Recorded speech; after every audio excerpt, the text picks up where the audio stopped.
Gate से हटा देना, उसको से हटा।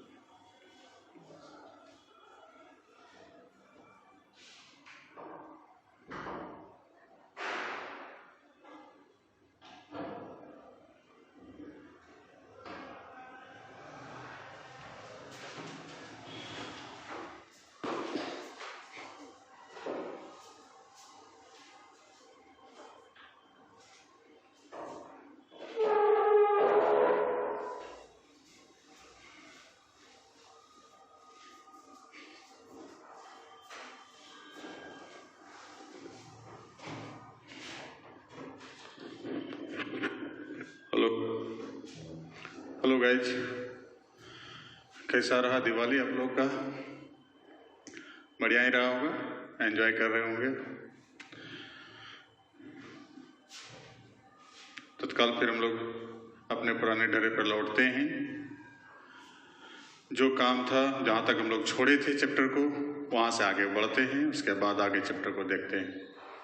तो हम लोग इलेक्ट्रॉन एफिनिटी तक देखे थे कि विद्युत ऋणात्मक विद्युत जो हमको अब आगे देखना था, विद्युत ऋणात्मकता, इलेक्ट्रोनिगेटिविटी, वो क्या है उसको देखना है। उसके पहले हम लोग इलेक्ट्रॉन बंधुता या इलेक्ट्रॉन एफिनिटी तक देख लिए थे। अब हम लोग आगे देखते हैं अगला टॉपिक, जो उसी तरह से जैसे आयनन विभव और इलेक्ट्रॉन एफिनिटी दोनों जैसे इम्पोर्टेंट है पी ब्लॉक के तत्वों का कैरेक्टर बतलाने के लिए। बहुत सारा कैरेक्टर इस पर डिपेंड करता है, बहुत सारा रिएक्शन डिपेंड करता है। तो ठीक उसी प्रकार से इलेक्ट्रोनिगेटिविटी भी बहुत सारे टाइप के बॉन्ड को बनाने में जो बहुत सारा रासायनिक बंधन का निर्माण होता है, कौन सा कंपाउंड बनेगा, कौन सा कंपाउंड नहीं बनेगा, कैसा बॉन्ड बनेगा, इन सारे बातों को क्लियर करने के लिए एक तीसरा जो फैक्टर यहाँ पर मेन रूप से है वो है इलेक्ट्रोनिगेटिविटी। उसको हम लोग देखते हैं। तो नेक्स्ट टॉपिक इलेक्ट्रोनिगेटिविटी।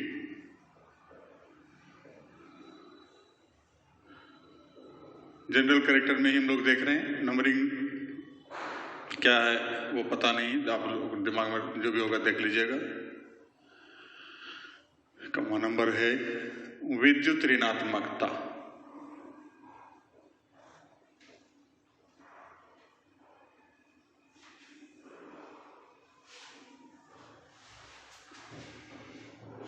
तो विद्युत ऋणात्मकता किसको कहते हैं उसको देखें हम लोग। तो कहता है कि दैट कैरेक्टर और टेंडेंसी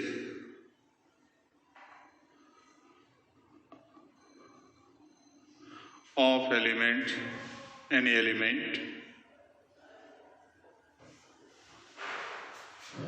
by which या due to which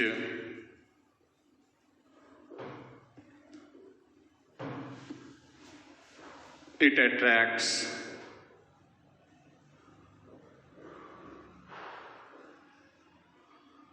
electron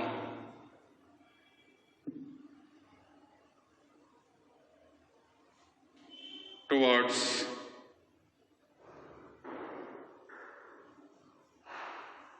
itself is called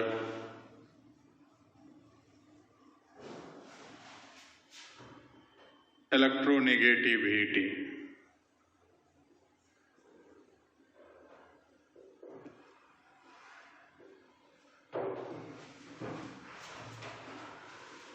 किसी तत्व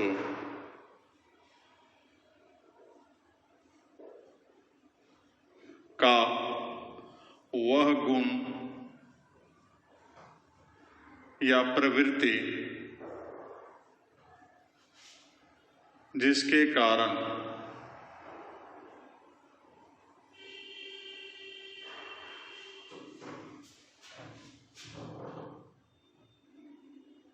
यह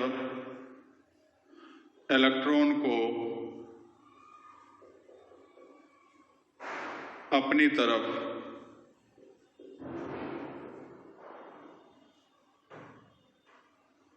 आकर्षित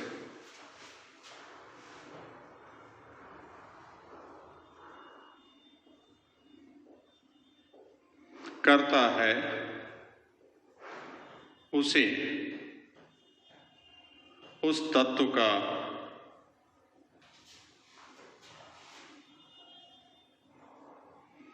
विद्युत ऋणात्मकता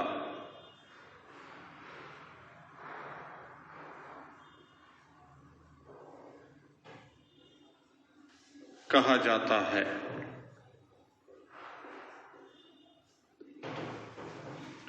तो किसी भी तत्व का वह गुण जिसके द्वारा या जिसके कारण किसी भी अन्य इलेक्ट्रॉन को अपनी ओर आकर्षित करेगा, मतलब एक तरह से कहिए जैसे जनरल इंसान के लिए लोभ होता है किसी भी चीज का, तो उसी प्रकार इलेक्ट्रॉन के प्रति लोभ है ये तत्वों का, कि जो जितना अधिक लोभी होगा इलेक्ट्रॉन को उतना अधिक अपनी ओर आकर्षित करेगा, वो ग्रहण करेगा, और जो जितना इलेक्ट्रॉन को माने लोभी कम होगा अर्थात इलेक्ट्रोनिगेटिविटी कम जिसका होगा, वो उतना ही इलेक्ट्रॉन दान करने की प्रवृत्ति रखेगा अर्थात धात्विक गुण दर्शाएगा।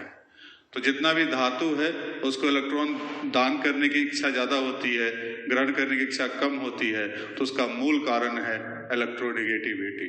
इलेक्ट्रोनिगेटिव ज्यादा रहेगा, वो इलेक्ट्रॉन कभी दान नहीं कर सकता या दान करने की क्षमता उसकी कम होती है और उसका धात्विक गुण कम होगा, लेकिन अधात्विक गुण उसमें ज्यादा होगा। तो ये सब गुण भी इस पर निर्भर करता है, जो आगे जस्ट हम देखते हैं आगे। तत्कालिक यहाँ पर जाकर हम लोग देख रहे हैं विद्युत ऋणात्मकता को, तो ये समझ गए कि बस सिंपल सा बात है यहाँ पर कि जो गुण है या जो प्रवृत्ति है जिसके कारण वह इलेक्ट्रॉन को अपनी ओर आकर्षित कर रहा है, उस गुण को उस तत्व का हम लोग क्या कहेंगे? विद्युत ऋणात्मकता कहेंगे। It is denoted by EN और कैपिटल X। इसे EN या कैपिटल X के द्वारा दर्शाया जाता है।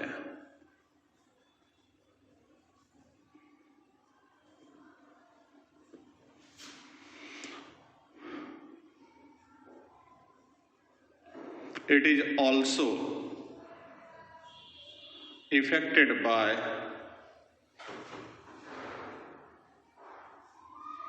following factors: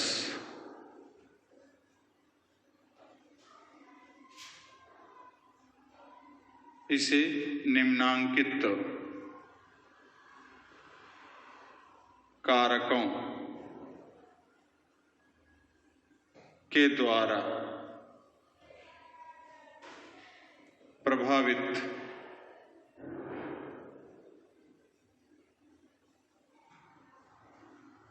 किया जाता है।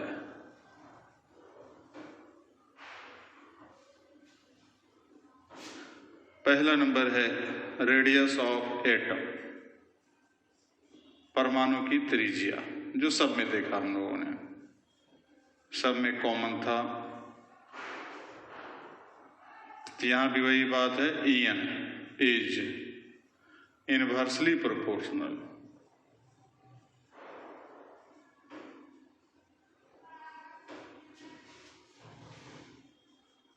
To radius of atom.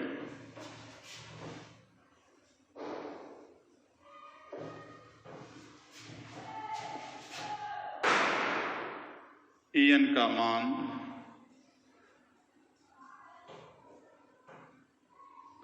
परमाणुविक त्रिज्या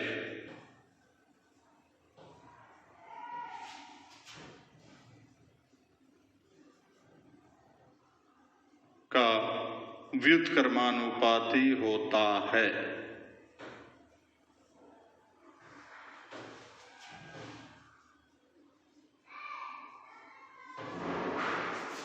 That is, EN is proportional to 1 by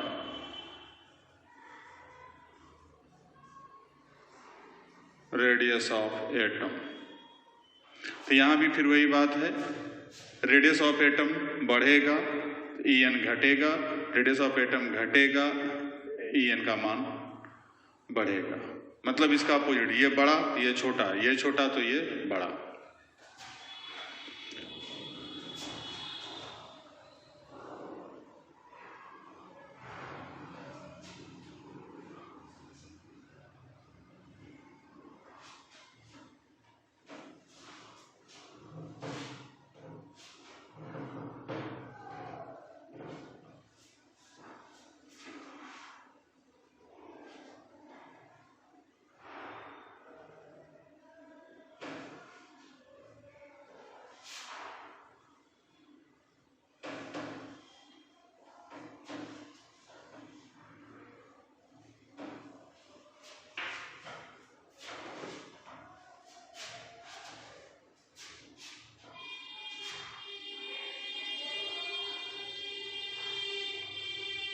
So, with increasing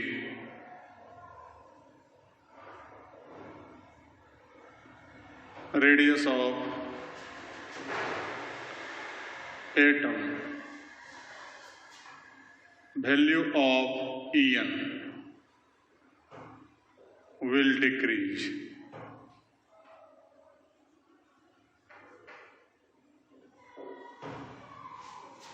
अतः परमाणुविक त्रिज्या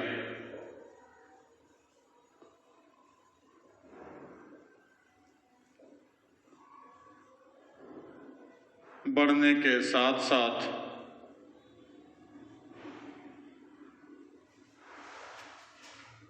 En का मान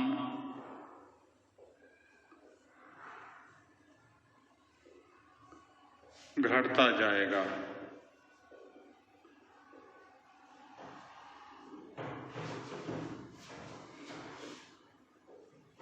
तो जस्ट अभी बताए कि रेडियस का उल्टा चलता है, तो वैसे स्थिति में जैसे जैसे रेडियस बढ़ेगा En का मान क्या होगा, घटेगा। अर्थात तत्वों का त्रिज्या बड़ा होगा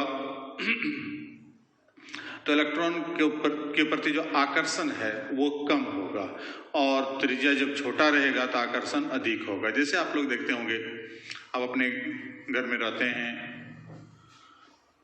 मोस्टली जो है किसान परिवार से बिलोंग करते हैं, तो हम लोग क्या देखते हैं कि जो भी किसान हैं वो जाकर के जो है कि उनके यदि दो जगह खेत है, एक नज़दीक में एक दूर में, तो नज़दीक वाले खेत पर ज़्यादा अट्रैक्शन रहता है, वहाँ से कोई भी सामान को चोरी करना इतना आसान नहीं रहता है, वो सामान को हम आराम से अंदर कर लेते हैं। लेकिन दूर वाला फसल जो है वहाँ से चुराना आसान होता है, क्योंकि जाकर के वहाँ पर उसका उतना अट्रैक्शन नहीं होता है। तो ठीक वही कंडीशन यहाँ भी है कि दूरी अधिक रहेगा अट्रैक्शन कमज़ोर रहेगा, और दूरी कम रहेगा तो अट्रैक्शन अधिक रहेगा। तो वही बात यहाँ भी है। और दूसरा नंबर, इफेक्टिव न्यूक्लियर चार्ज,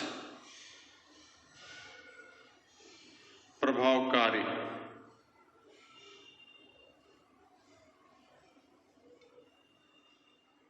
नाभिकीय आवेश।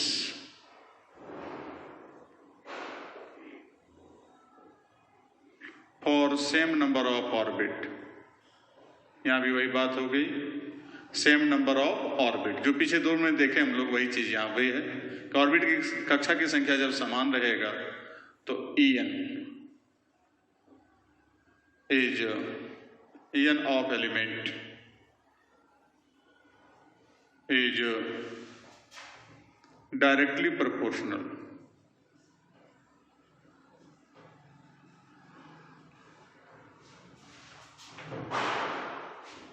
effective nuclear charge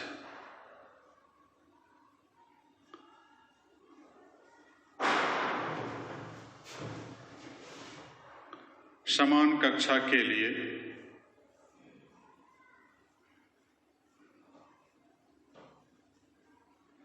तत्वों का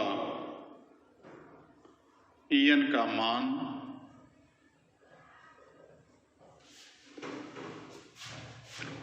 प्रभावकारी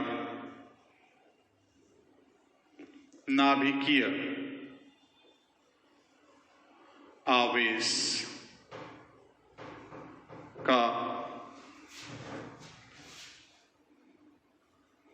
समानुपाती होता है।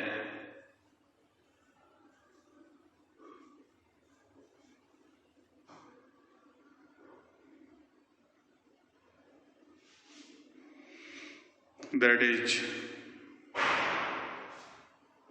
En is proportional to effective nuclear charge.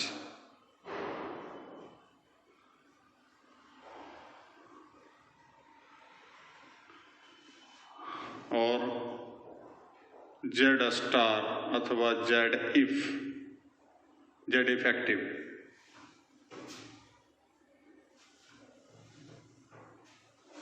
So,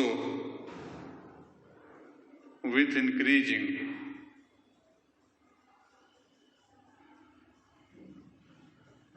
value of Z star, the value of En will increase.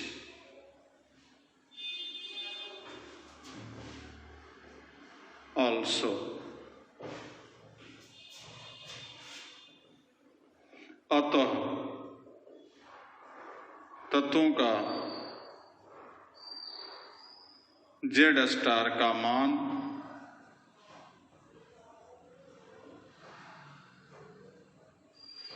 बढ़ने के साथ साथ En का मान भी बढ़ता जाता है।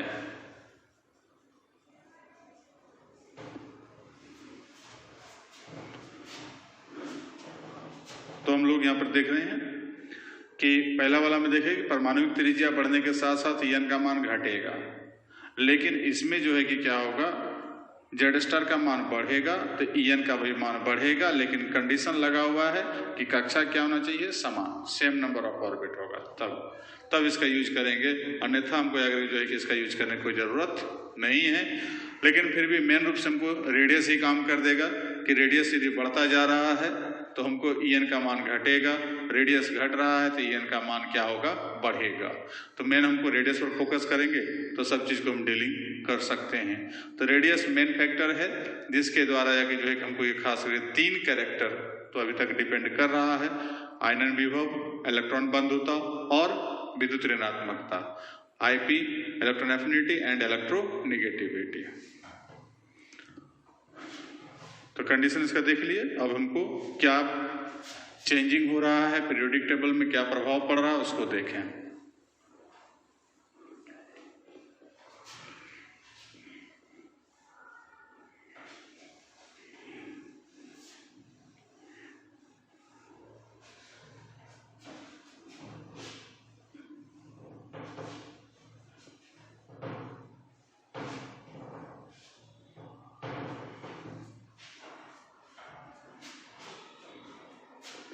तो हम लोग देखते हैं trends of variation of electronegativity in PT periodic table. Periodic table में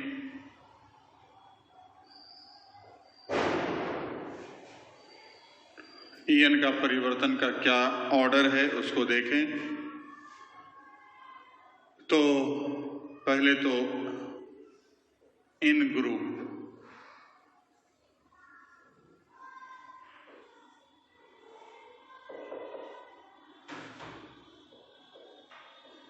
in any group from top to bottom,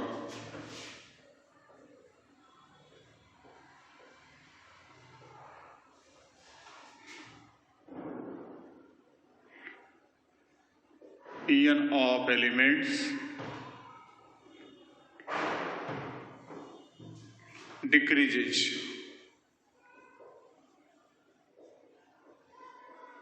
due to increasing their radius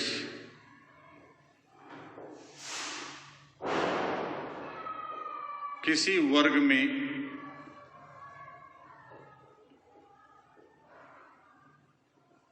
ऊपर से नीचे की ओर बढ़ने पर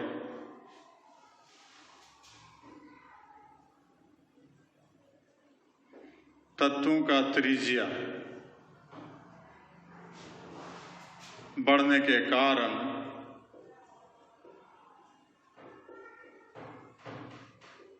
ईएन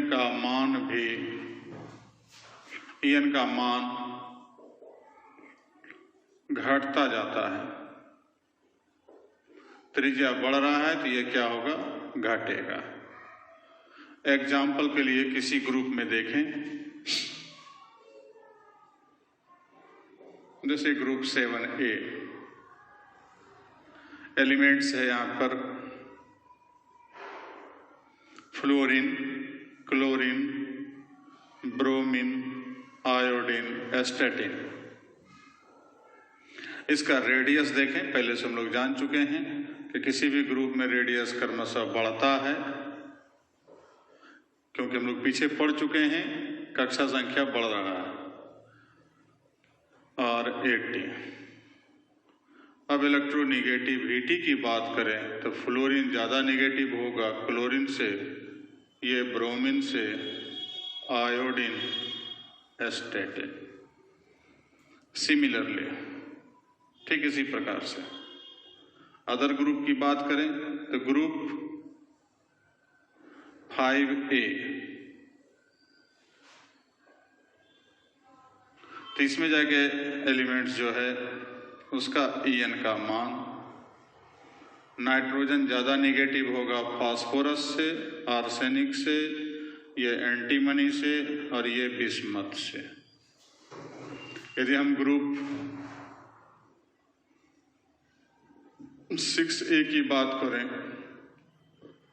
तो यहाँ पर ईएन के आधार पर देखते हैं, ऑक्सीजन ज़्यादा निगेटिव है सल्फर से, ये सेलेनियम से, ये टेल्यूरियम से और ये पोलोनियम से। तो ये ऑर्डर हमको दिमाग में हमेशा रखना होगा। एक तो याद रखें, दूसरा अपने आप दिमाग में आएगा। सब ग्रुप में आईपी, इलेक्ट्रॉन एफिनिटी, इलेक्ट्रोनिगेटिविटी सब इसी क्रम में हो रहा है। एक तो दिमाग में रखेंगे, आईपी को याद रखें तो इलेक्ट्रॉन एफिनिटी, इलेक्ट्रोनिगेटिविटी दोनों आ जाएगा। कोई एक ग्रुप को लेके चलेंगे तो उसके आधार पर जाके जो है कि हम लोग यहाँ पर सब ग्रुप का एक ही ऑर्डर प्राप्त हो रहा है। तीन चीज में, आईपी में, इलेक्ट्रॉन एफिनिटी में, इलेक्ट्रोनिगेटिविटी में, ये तीनों में रेडियस हमेशा क्या हो रहा है, ये ऑर्डर आ रहा है। तो ऑर्डर को हमेशा दिमाग में रखना है और उसके बाद उसके आधार पर जो भी क्वेश्चन होगा जो हम डील कर सकते हैं।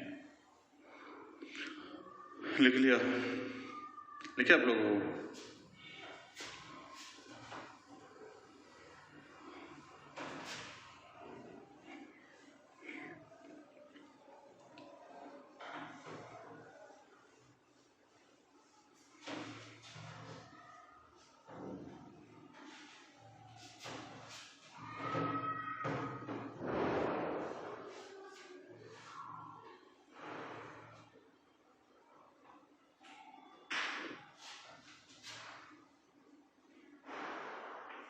इन पीरियड, और पीरियड में देखें तो क्या होता है, in any period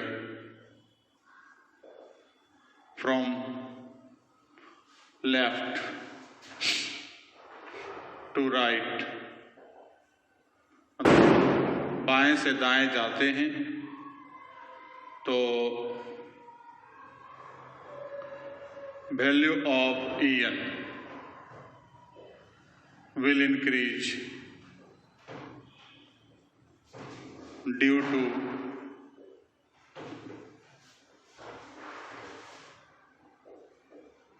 decreasing their radius.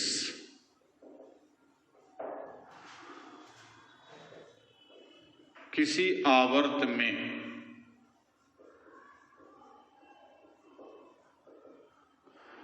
बाएं से दाएं की ओर बढ़ने पर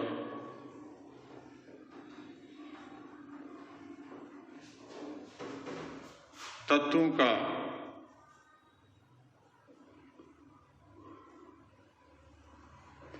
त्रिज्या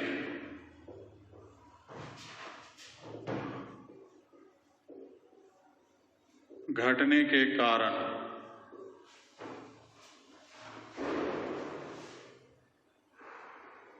En का मान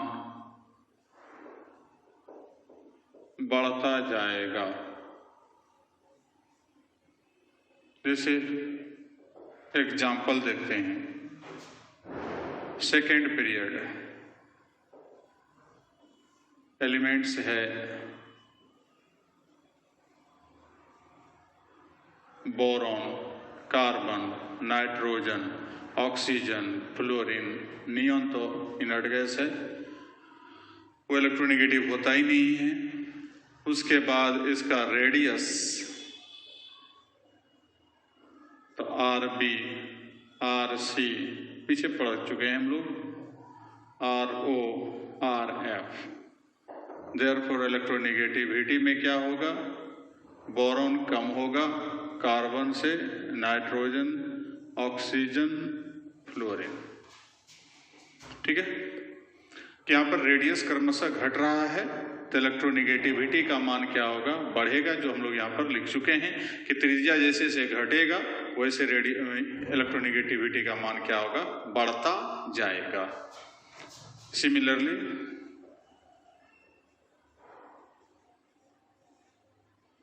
थर्ड पीरियड की बात करें,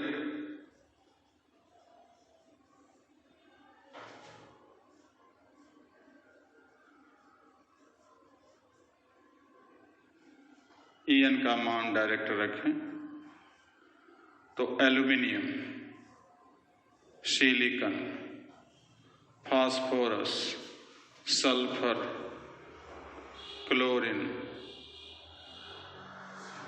तो ऐसा ऑर्डर प्राप्त हो रहा है, क्रमशः जो है En का मान बढ़ते जा रहा है। और इसी के आधार पर हम लोग वहां पर पीछे देखे थे, पीरियोडिक टेबल में देखे थे 11th में, कि पीरियोडिक टेबल में क्या हो रहा है कि किसी भी पीरियोडिक टेबल की बात जब करें तो उसका राइट साइड, चूंकि P ब्लॉक राइट साइड पड़ रहा है, तो राइट साइड कॉर्नर पर, कौन सा कॉर्नर, अपर कॉर्नर, ऊपर वाला कोना, वहां पर सारा इलेक्ट्रोनेगेटिव एलिमेंट ज्यादा प्रेजेंट है, वो यही सब है। जो ज्यादा electronegative element right side, periodic table के राइट साइड अपर कॉर्नर पर, वो जाकर के जो है कि मोस्ट इलेक्ट्रोनेगेटिव एलिमेंट्स पाया जा रहा है। तो हम लोग कह सकते हैं नोट में, right and upper corner of periodic table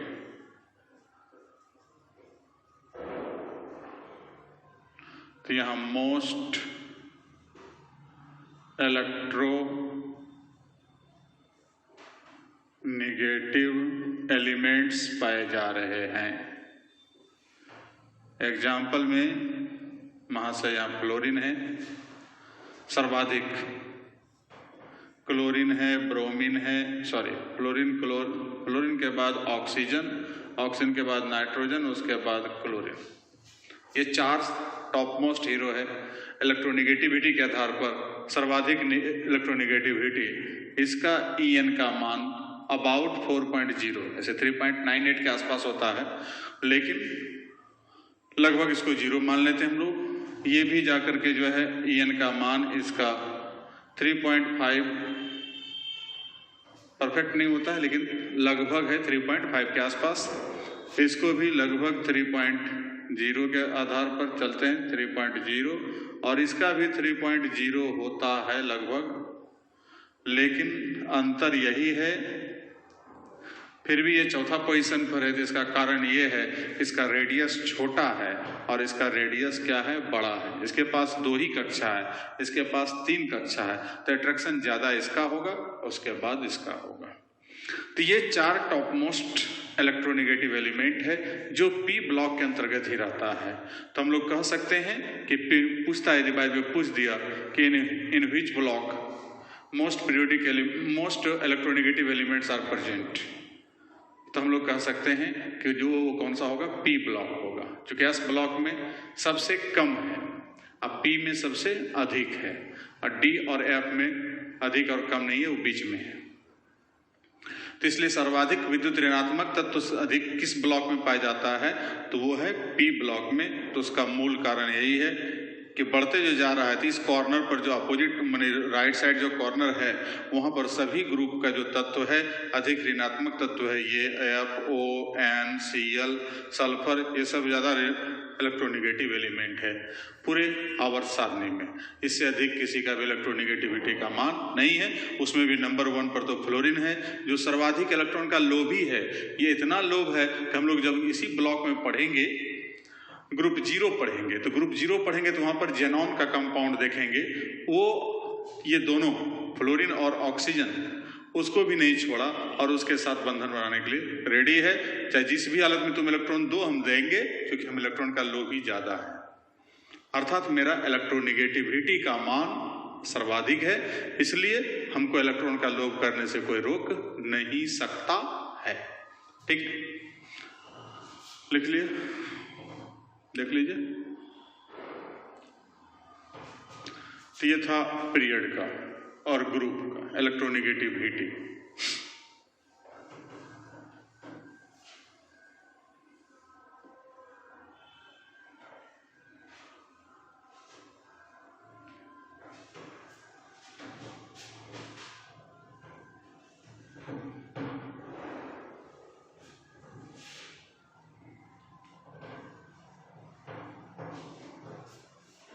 अब इसके बाद नेक्स्ट कैरेक्टर देखते हैं हम लोग, मेटेलिक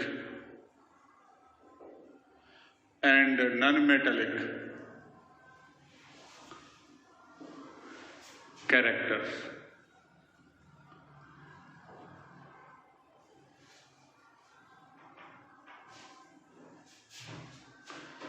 धात्विक एवं अधात्विक गुण।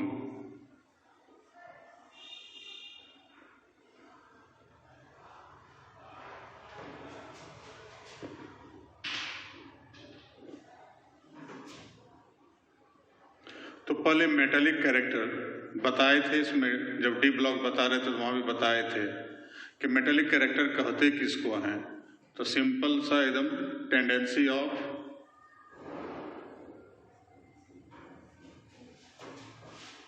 रिलीजिंग ऑफ इलेक्ट्रॉन, मतलब इलेक्ट्रॉन के त्याग करने की प्रवृत्ति, वो हो गया मेटेलिक। और नॉन मेटेलिक कैरेक्टर जो होगा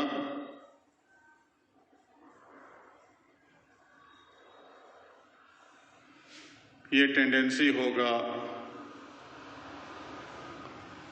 tendency of accepting of electron.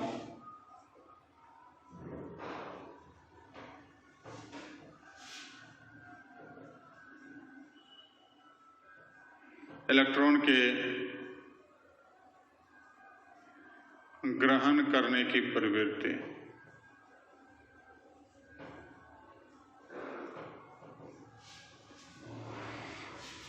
तो जो तत्व इलेक्ट्रॉन त्याग करता है या त्याग करने की प्रवृत्ति रखता है उसको मेटल कहते हैं, और जो तत्व इलेक्ट्रॉन ग्रहण करता है या ग्रहण करने की प्रवृत्ति रखता है उसको नॉन मेटल बोलते हैं।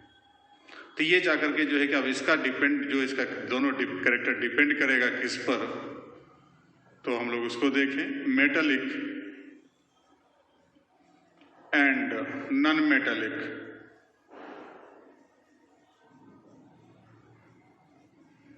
characters depend on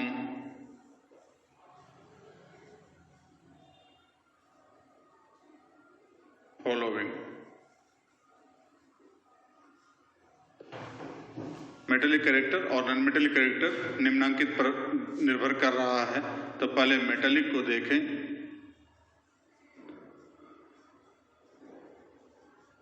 metallic character जो होगा वो समानुपाती होगा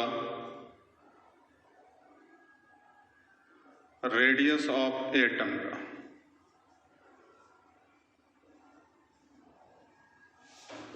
अर्थात त्रिज्या बड़ा, जो जस्ट अभी बोले कि जिस किसान का खेत दूर में हो तो उसका फसल गायब होने का चांसेस ज़्यादा रहता है। तो मतलब यहाँ भी वही बात है कि रेडियस बड़ा है, डिस्टेंस ज़्यादा है, तो उसका इलेक्ट्रॉन चुराया जा सकता है, तो वो त्याग कर सकता है। इलेक्ट्रॉन त्याग करने की मतलब उस पर फोर्स थोड़ा कम लग रहा है, जिसकी अट्रैक्शन फोर्स कम है, तो वैसे कंडीशन में उस इलेक्ट्रॉन को आसानी से बाहर निकाला जा सकता है। और दूसरा इलेक्ट्रोनिगेटिविटी पर तो 1/En। लोभ ज़्यादा, मेटेलिक कैरेक्टर कम, त्याग करने की प्रवृत्ति कम। क्योंकि लोभ जब ज़्यादा रहेगा तो दान हम लोग नहीं कर सकते। उसी प्रकार एलिमेंट भी कर रहा है कि जिसके पास लोभ ज़्यादा होगा वो दान नहीं कर सकता, अर्थात इलेक्ट्रॉन का त्याग नहीं कर सकता, और इलेक्ट्रॉन त्याग नहीं करेगा तो मेटेलिक कैरेक्टर उसके पास कम होगा। और यदि लोभ कम है तो दान करने की प्रवृत्ति ज़्यादा है, त्याग करने की प्रवृत्ति ज़्यादा है, तो वो आराम से मेटेलिक कैरेक्टर दिखलाएगा, अर्थात इलेक्ट्रॉन को त्याग करेगा, धातु का कैरेक्टर उसमें अधिक पाया जाएगा। ठीक है, तो धात्विक गुण जो है दो चीज पर निर्भर कर रहा है। एक बार देख लें हम लोग, रेडियस ऑफ एटम पर, परमाणु की त्रिज्या पर। परमाणु की त्रिज्या बड़ा, दूरी ज्यादा, तो वहां से इलेक्ट्रॉन निकालना आसान है, अर्थात इलेक्ट्रॉन को छोड़ना आसान है। और दूसरा यहाँ पर अट्रैक्शन फोर्स कम, अट्रैक्शन फोर्स यदि कम है तो भी छोड़ना आसान है। तो ये दो चीज पर हम लोग यहाँ पर देखते हैं तो मेटेलिक कैरेक्टर क्या होता है, ज्यादा डिपेंड करता है। करने का ये आईपी पर भी डिपेंड करता है, इलेक्ट्रॉन एफिनिटी पर भी डिपेंड करता है, लेकिन वो जाके चूंकि एनर्जी है, तो एनर्जी चूंकि उसको इलेक्ट्रॉन जब त्याग करेगा या ग्रहण करेगा उसमें जितना इलेक्ट्रॉन का मतलब जो भी एनर्जी आदान प्रदान होगा उसके बारे में बता रहा है। लेकिन मुख्य कैरेक्टर इलेक्ट्रॉन त्याग करेगा कौन, या त्याग करने का क्या क्राइटेरिया है, तो ये दो स्थिति है कि रेडियस ऑफ एटम और दूसरा इलेक्ट्रोनिगेटिविटी, इस दोनों पर ज्यादा डिपेंड करता है। अब इसी प्रकार से फिर हम लोग देखें नॉन मेटेलिक कैरेक्टर, तो नॉन मेटेलिक कैरेक्टर इसका उल्टा हो जाएगा,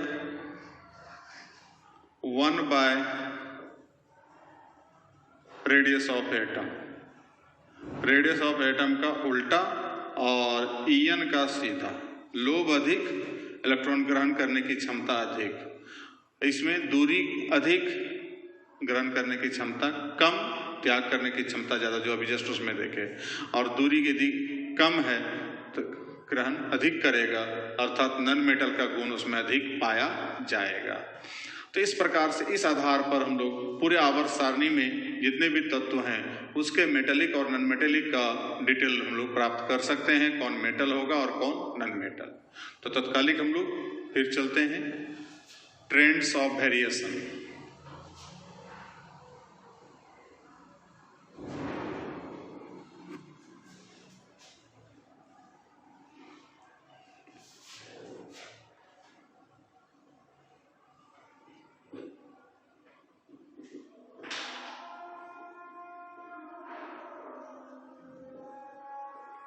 Trends of variation of metallic and non-metallic character।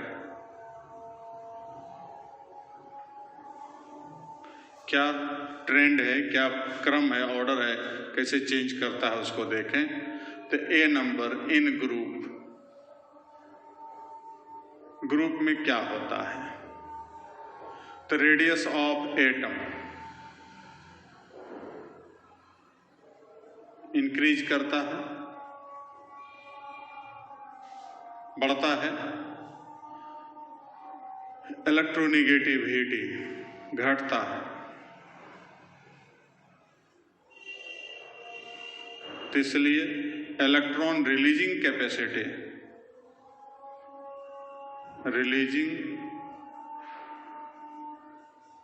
Capacity ये बढ़ रहा है, मतलब दूरी बढ़ रही है, तो दूरी बढ़ती जा रही है तो कैपेसिटी भी बढ़ता जाएगा, विल इंक्रीज। बढ़ेगा।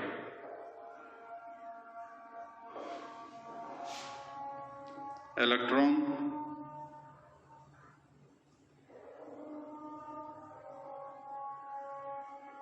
त्याग करने की प्रवृत्ति,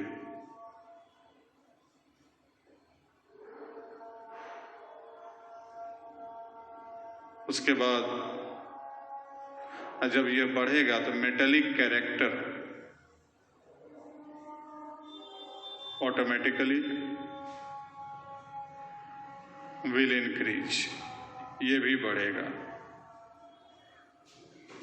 अब उसके बाद इलेक्ट्रॉन रिलीजिंग कैपेसिटी बढ़ रहा है तो इलेक्ट्रॉन एक्सेप्टिंग कैपेसिटी क्या होगा?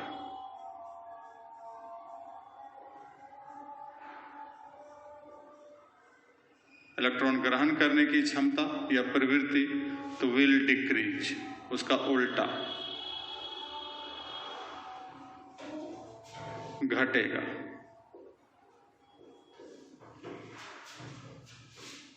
इलेक्ट्रॉन ग्रहण करने की क्षमता या प्रवृत्ति, ठीक है। तो जब ये इसका उल्टा चलेगा कि हमको यहाँ पर ये बढ़ रहा है, त्याग करने की प्रवृत्ति बढ़ रहा है, तो ऑटोमेटिकली ग्रहण करने की क्षमता क्या होगा? घटेगा। और ग्रहण करने की क्षमता जब घटेगा तो नॉन मेटेलिक कैरेक्टर जो है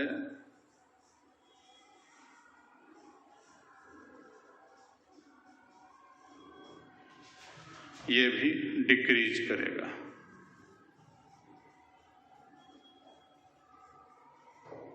ये भी घटेगा।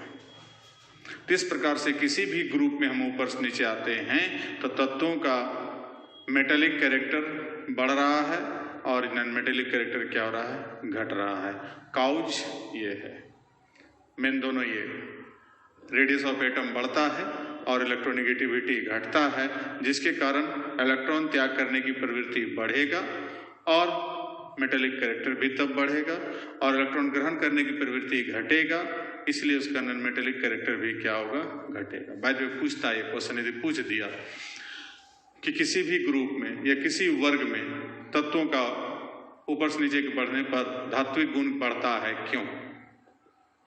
तो हम सीधा बोलेंगे कि किसी भी ग्रुप में हम लोग जानते हैं कि रेडियस ऑफ एटम बढ़ता है, इलेक्ट्रोनेगेटिविटी घटता है और ये जब घटेगा तो ऑटोमेटिकली इलेक्ट्रॉन त्याग करने की प्रवृत्ति बढ़ेगा।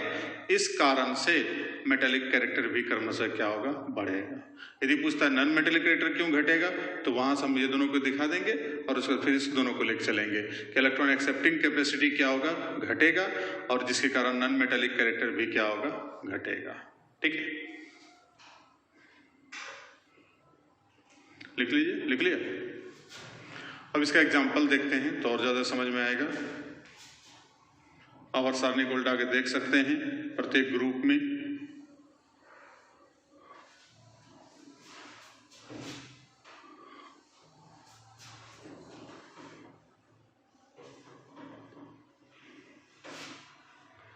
तो यहां एग्जाम्पल देखें,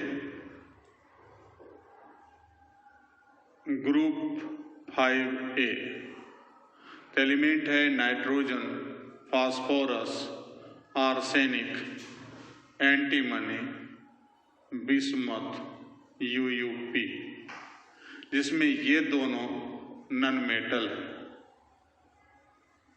रिजल्ट, ये दोनों मेटलॉइड्स है, जिसको बोलते हैं उपधातु। इसमें दोनों कैरेक्टर है, धातु और अधातु दोनों का। और ये सब जो है मेटल्स। तो मेटेलिक कैरेक्टर चूंकि ग्रुप में ऐसे रहता है, दिखला रहे हैं हम ऐसे, लेकिन नाइट्रोजन ऊपर है, फास्फोरस उससे नीचे, आर्सेनिक नीचे, एंटीमनी, बिस्मथ, उसके बाद यूयूपी।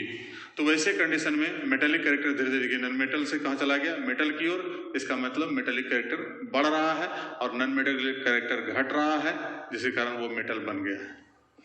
ठीक उसी प्रकार से group 6A oxygen, sulphur, selenium, tellurium, polonium, UH, जिसमें ऑक्सीजन, सल्फर, सेलेनियम तीनों नॉन मेटल है।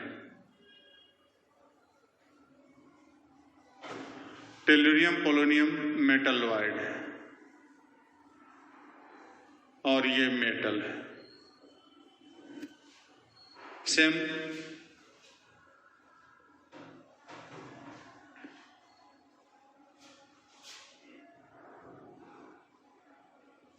ग्रुप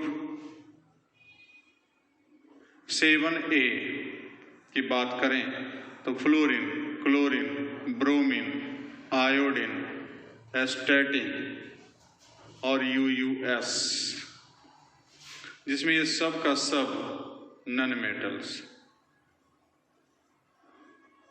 और ये इकलौता मेटल। ठीक है, तो एक ग्रुप में हम लोग देख लिए, सब ग्रुप में कि तीनों ग्रुप में खास करके 5, 6, 7 में कि क्या स्थिति है। 4 में भी उसी प्रकार से है। कार्बन जो है कि हमको नॉन मेटल है, सिलिकॉन, जर्मेनियम मेटलॉइड है और उसके बाद जितना भी है सब मेटल है, टिन वगैरह सब मेटल है।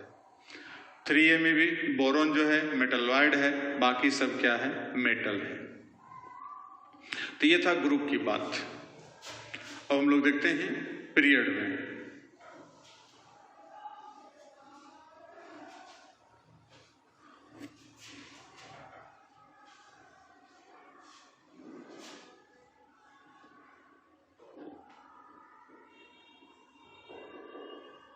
इन पीरियड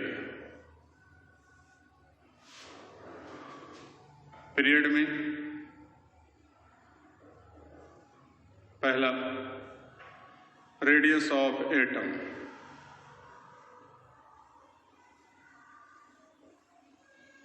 डिक्रीज करता है, हम लोग पीछे पढ़ चुके हैं, घटता है।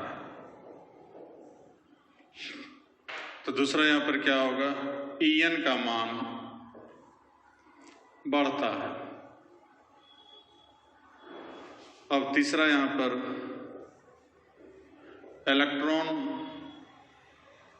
रिलीजिंग कैपेसिटी, हिंदी उधर लिखा चुके हैं, इलेक्ट्रॉन मुक्त करने की प्रवृत्ति या क्षमता, ये जो है कि इस पर चलेगा, तो ये भी विल डिक्रीज। इसका उल्टा और इसका सीधा, त्रिज्या का समानुपाती देखे थे मेटेलिक कैरेक्टर। जब ये मेटेलिक कैरेक्टर भी हो जाएगा उसी पर,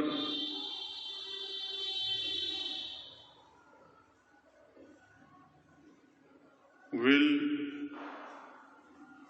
डिक्रीज। पांचवा, इलेक्ट्रॉन एक्सेप्टिंग कैपेसिटी, ग्रहण करने की प्रवृत्ति।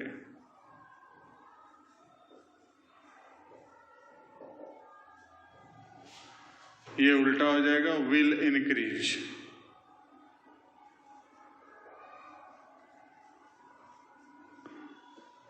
और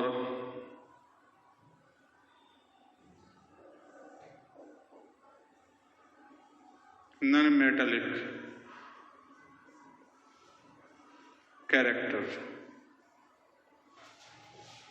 विल इंक्रीज। तो किसी भी पीरियड में अधात्विक गुण बढ़ रहा है और धात्विक गुण क्रमशः क्या हो रहा है, घट रहा है। मतलब जैसे जैसे हम लोग पीरियड में बाएं से दाएं बढ़ते हैं तो ये मेटालिक कैरेक्टर जिसको धात्विक गुण बोल रहे हैं वो घटेगा और अधात्विक गुण क्या होगा, बढ़ेगा। मतलब इधर मेटल उधर हो जाएगा नॉन मेटल। ठीक है, समझ रहा है? तो हम लोग यहां पर देख रहे हैं इसका example.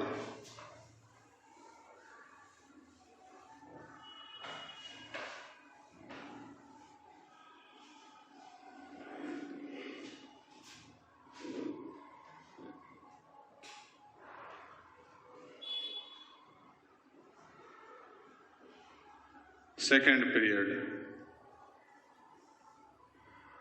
Boron, carbon, nitrogen, oxygen, fluorine, neon, ये है मेटलॉइड। इधर सब का सब non metals. Third period aluminium, silicon, phosphorus, sulphur, chlorine, argon, aluminium metal, ये मेटलॉयड और ये बाकी सब नॉन मेटल्स। तो हमने जस्ट अभी बताया कि इधर मेटल होगा, उधर क्या होगा, नॉन मेटल। इधर इलेक्ट्रॉन त्याग करने की क्षमता ज्यादा है, उधर इलेक्ट्रॉन ग्रहण करने की क्षमता अधिक है। तो ये था मेटेलिक और non metallic character periodic table में कैसे चेंज कर रहा है ग्रुप और पीरियड के आधार पर, उसको हम लोगों ने यहाँ पर डील कर लिया।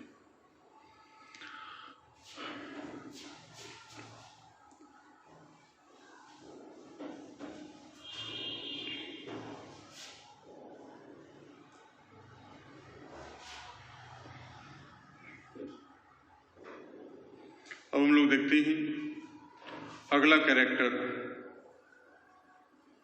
Allotropy.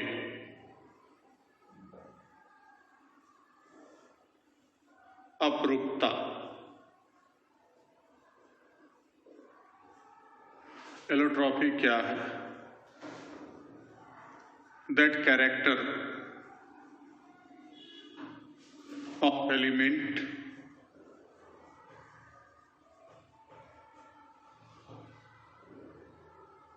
due to which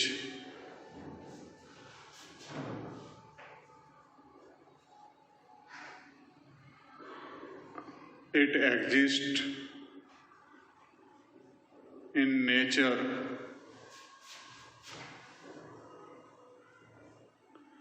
as two or more than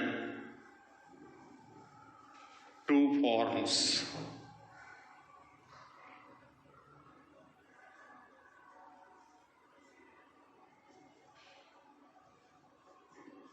Is called allotropy.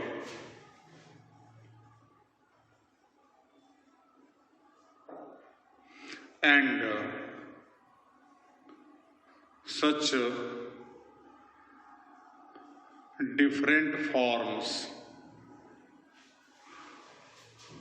of any element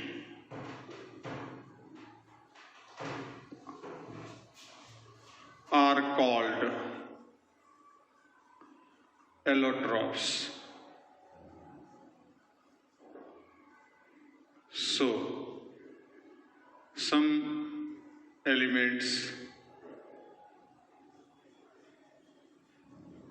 of P block represent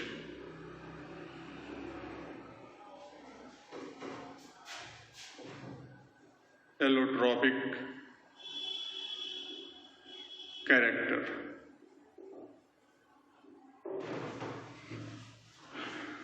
कहता है कि तत्व का वह गुण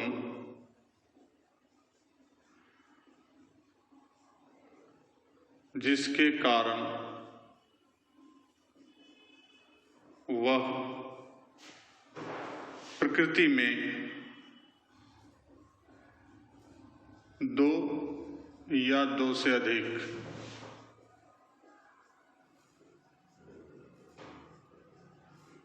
रूप में अस्तित्व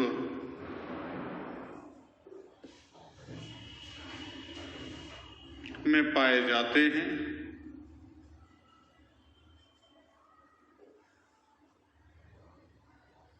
उस घटना को अपरूपता कहा जाता है तथा तत्व के वैसे अलग अलग रूप को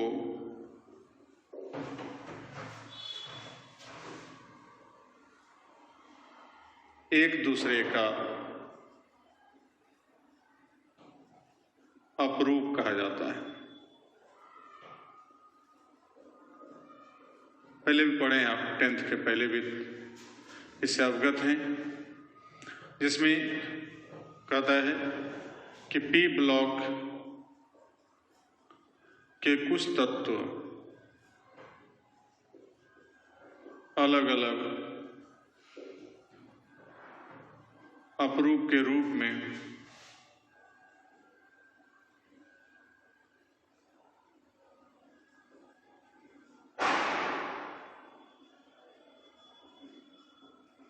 प्रकृति में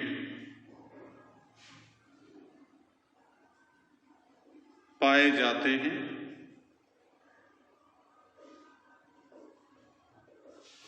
तो कई तत्व है प्रकृति में जो की जाकर के किस रूप में रहता है, अलग अलग अपरूप के रूप में, जिसके आप परिचय पहले से भी हैं, परिचित हैं या कि परिचय प्राप्त कर चुके हैं, सिर्फ उसको याद करा देते हैं।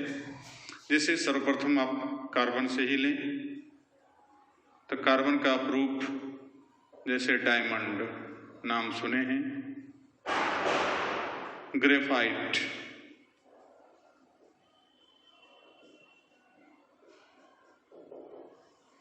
कोल कोयला, चारकोल, उसी प्रकार से आपका अब चारकोल में भी कई टाइप है, एनिमल चारकोल, वुड चारकोल। यदि हम इसमें टाइप देखें तो एनिमल चारकोल,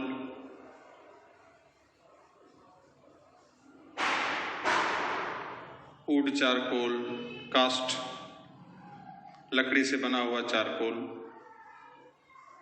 या जाकर के जो है कि कोई भी वनस्पति से बना हुआ चारकोल, ये एनिमल चारकोल, जैसे हड्डी जलाते हैं, आज जला हड्डी रह गया।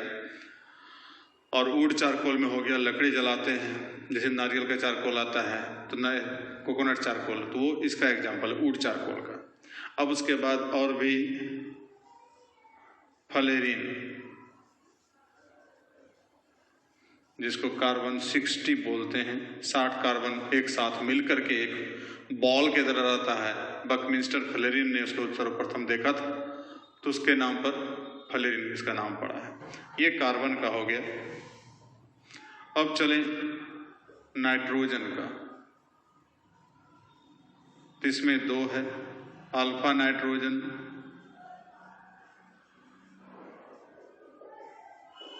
Beta nitrogen.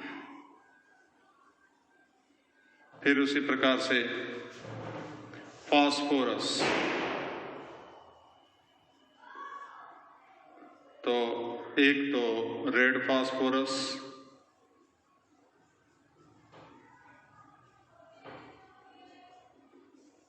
White phosphorus,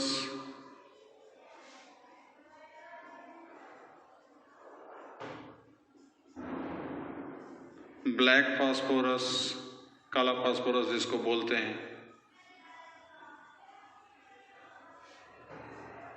Scarlett phosphorus,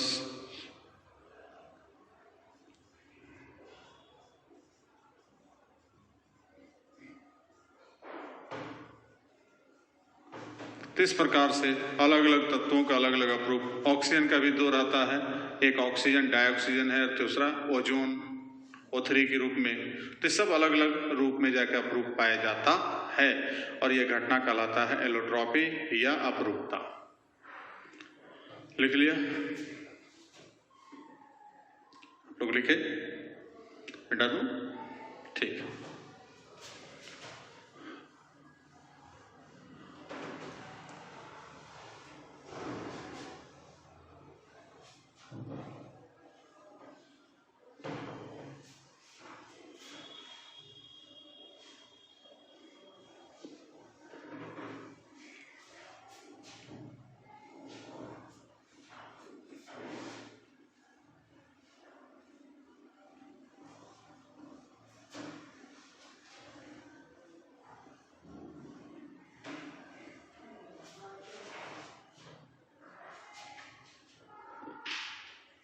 अगला कैरेक्टर है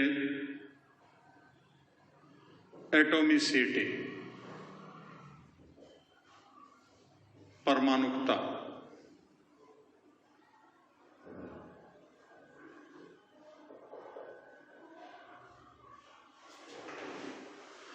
P block elements exist in nature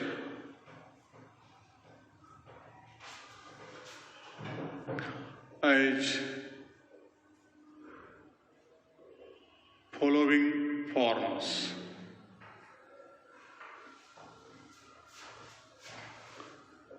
P block तत्व प्रकृति में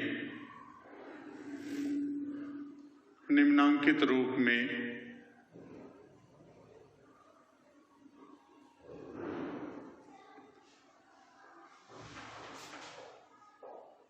अस्तित्व में हैं।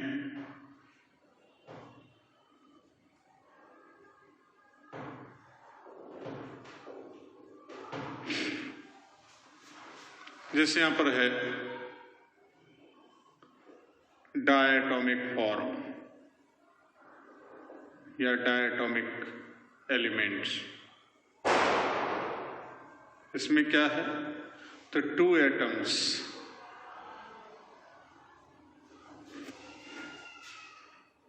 एग्जिस्ट कंबाइंडली या ज्वाइंटली, एक साथ 2 परमाणु जुड़े हों। जैसे एक तो N2O2 F2 Cl2 Br2 I2, ये सभी P block elements.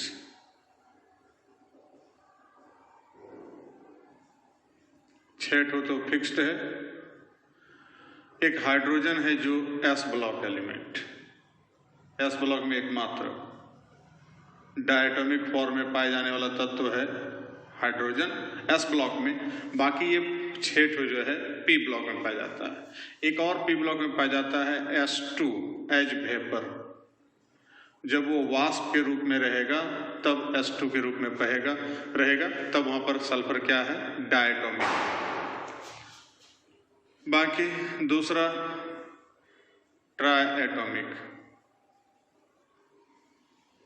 Element,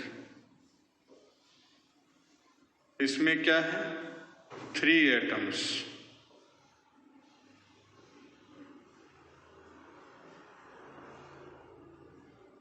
exist simultaneously, एक साथ जो है 3 एटम। एग्जाम्पल में O3 ozone,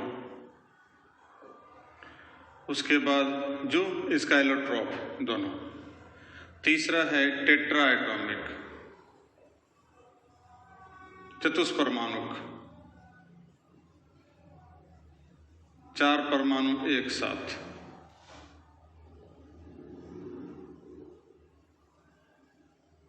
Four atoms exist simultaneously.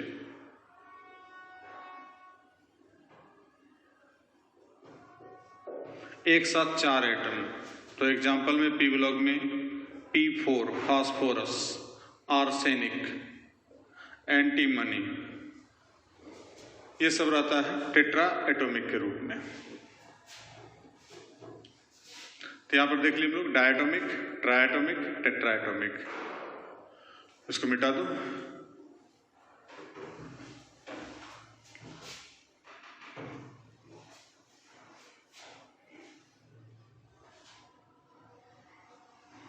अब कुछ एलिमेंट जो है चौथा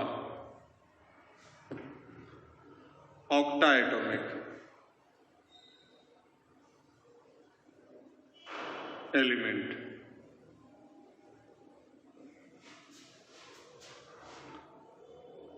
एट एटम्स exist simultaneously.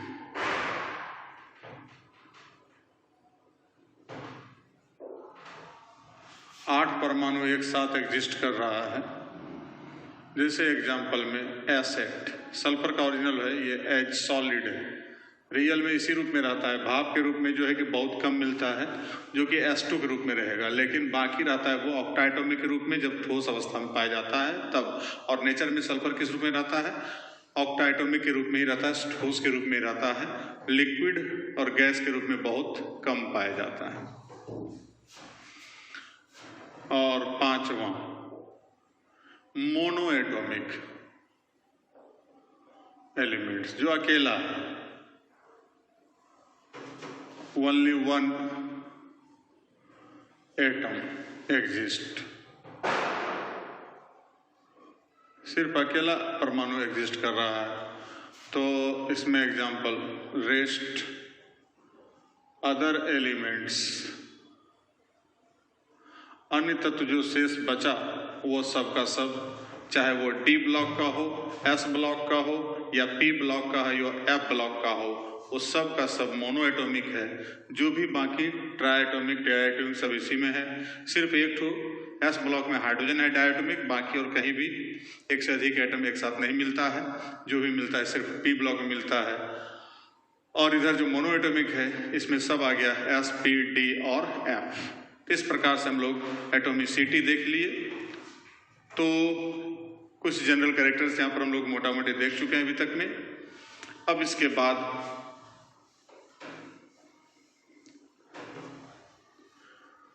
एक और महत्वपूर्ण कैरेक्टर जो देखना है केमिकल रिएक्टिविटी के रूप में, रासायनिक, एक दो कैरेक्टर और देखना है कि ऑक्सीजन के प्रति क्या टेंडेंसी है तत्वों का और हाइड्रोजन के प्रति क्या टेंडेंसी है, अर्थात ऑक्साइड जो बनाता है वो किस प्रकार से बनाता है, क्या उसका कैरेक्टर है, और हाइड्राइड जो बनाता है क्या कैरेक्टर होगा, कैसे कैसे क्या क्या डिपेंड करेगा। थोड़ा सा बड़ा माने ज़्यादा बड़ा टॉपिक है और साथ साथ बहुत सारा क्वेश्चन उसमें से उठता है। तो उसको हम लोग अगले क्लास में, नेक्स्ट क्लास में कल मिलते हैं। फिर गुड नाइट।